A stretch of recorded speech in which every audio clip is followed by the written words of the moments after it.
This is Yume Penguin Monogatari. I think I said that right. And it's the first Famicom game I'm reviewing on the show, and I think I picked a really good one to start out with. So, Pentaro is fat. How fat is he? Well, he's so fat that his girlfriend, Penmina, has decided to dump him and go out with the evil, super cool penguin instead. And now it's up to Pentaro to shape up and win his girl back, before Penmina discovers that the evil, super cool penguin actually has a bigger private jet than Pentaro, and ultimately scores with Penmina, because Pentaro's not cool with that. The plot ties in very well with the mechanics, for you see, the evil, super cool penguin is so certain that Pentaro is not capable of shaping up, that he has given each one of his ninja henchmen a weight loss drink. However, it would be, in fact, his hubris that costs him his relationship with Penmina, unless, of course, Pentaro fails. Which leads us to the mechanics. While the game starts out as a platformer and has 2 horizontal shmup levels, it's based on getting Pentaro thinner. If you look at the bottom of the screen, you can see a little bar with a heart on it, and each individual tick on that bar will be a different weight level for Pentaro. Now, you start out as Super Chubbles Pentaro, who can't run very fast, can't jump very high. In fact, he needs special platforms littered throughout the stage to make even the most basic jumps that any other form of him could do. But he does have one secret weapon. Sexy time! Isn't that majestic? That's awesome.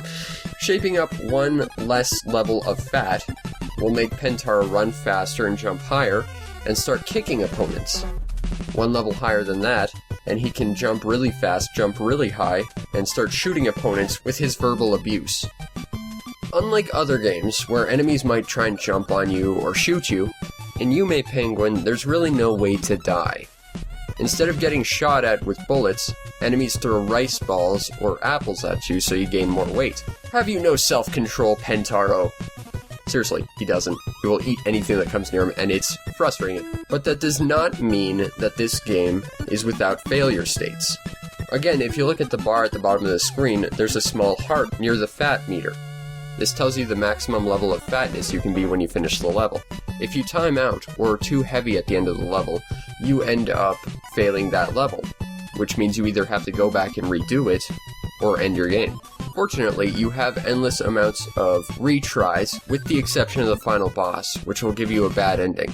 But that also means this game gives you room to make mistakes, because you can replay pretty much any level you mess up. Again, except for that final boss. But because there's no state of death in this game, that actually makes it a lot harder in certain regards. As well as being a platformer, this game also takes the form of a side-scrolling shoot-'em-up, taking inspiration from Konami's own Gradius. And like Gradius, coming into contact with the ceiling or floor would end up killing you. But because you can't die, this means that you just get super chubbles instantly. I'm just guessing, but I'm thinking he tried to eat all the dirt before his plane actually crashed into it.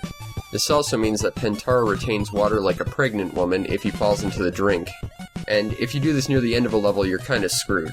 But beyond that, the mechanics work perfectly fine. It's a fairly basic platformer, but it's fun. The shmup segments are a little bit tricky, but again, fun.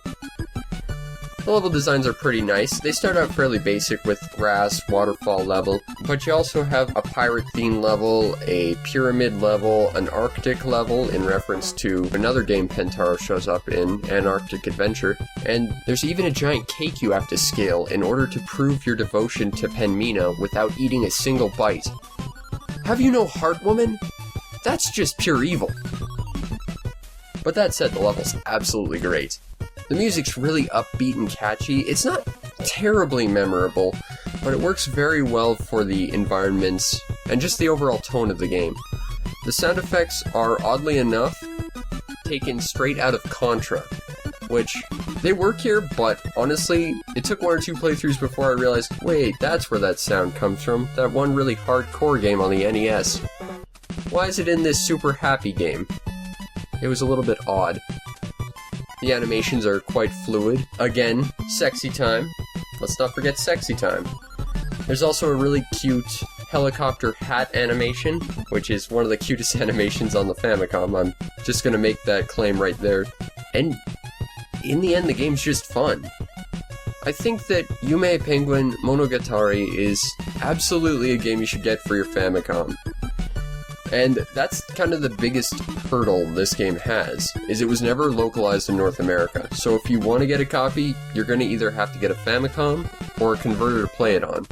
Anyway, the game is a lot of fun. It's not terribly long, only about 6 levels, but there's 6 levels of enjoyment. And the game's not wildly expensive either. I paid about $5 for this.